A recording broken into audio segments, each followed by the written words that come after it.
Alright, for this video we're going to 4.3, and you can see by the title we're going to do more work with our good old slope-intercept form, but we're kind of going to take a different approach. We're almost going to kind of work backwards. We've worked so much with graphing lines and getting the equation, the linear equation, to slope-intercept form, and then we'll use M and B to get the graph. Now you can see, if you actually look down right here at like 3 and all the other problems after it, we'll work backwards. We're actually given the line, and from the line, we want to get it in slope-intercept form. So a lot of times when you work backwards in math, and if you can understand it, you really understand the concept of slope-intercept form. So that's what our whole goal is, really understand slope-intercept. Little review, slope-intercept form is our good old y equals mx plus b. Right, m is the slope, and b is the y-intercept. Remember, not the x-intercept, this is the y-intercept. It's where the line hits the y-axis. Now, the first two, if you look at directions, write the equations of the line using the following information. I want to put it in slope-intercept form. These are very, very, very simple. It's saying the slope is 3, so this is m. The y-intercept is -4, so that's b. So you literally just take these and plug 3 in for this m and plug -4 in for this b. So this, when you put it together, it's just y equals 3x. And we say plus -4 or just -4. Okay, for number 2, the slope's 2/2. This is m. The y-intercept's -6, so this is b. So when you put it together, it's y equals 2/5 x and then -6. And that's it. Okay, now the bulk of this, and really the main point, is where we want to work backwards. So we're going to be given the graph for everything else on here, and we want to find, if we can find the slope and the y-intercept, then we can put it back into this form, y equals mx plus b. So we want our answers to look like these. Okay, but now we're given the graph. All right, now remember when we did slope-intercept form, we always said you begin with the b. Same thing, I still want to begin with the b. Now, this is the intercept, this is the y-intercept. So I want to see, where does this line hit the y-axis? Well, this is the y-axis. It hits it right here. So if we count, this is 1, 2. So my b value here is 2. Always get the b value first. It's where you begin. Then to get the slope, I need at least 2 points. I'm going to go to my trusty arrow here.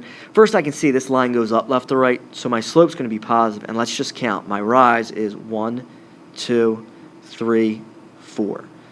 So that's my rise. So I want to put 4 over.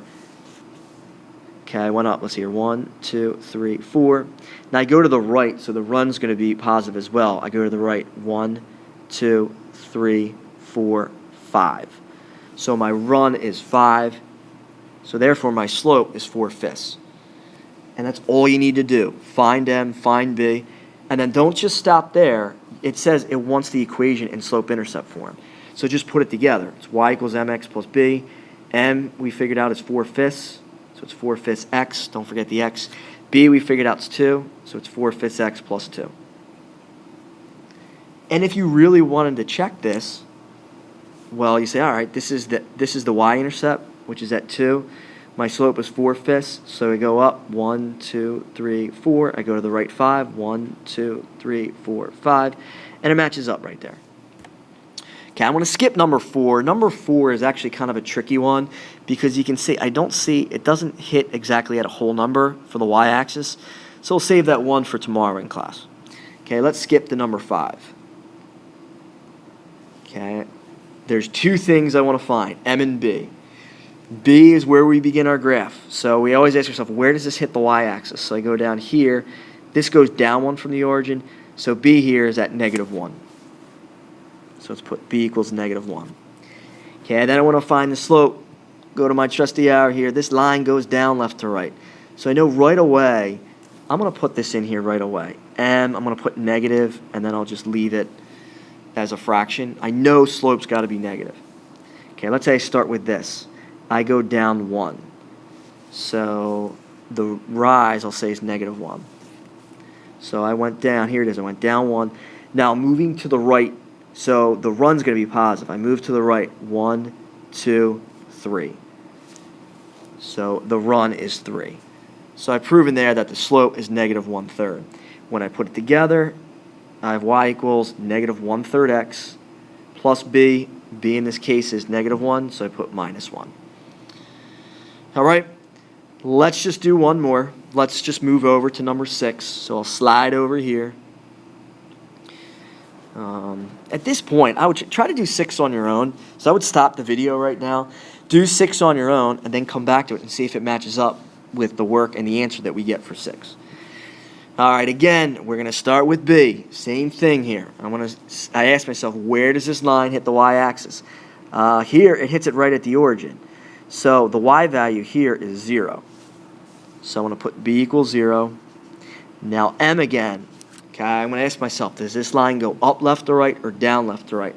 This goes down left to right. So that means my slope has to be negative. So right away, before I even count the rise and the run, I'm going to put a negative in here.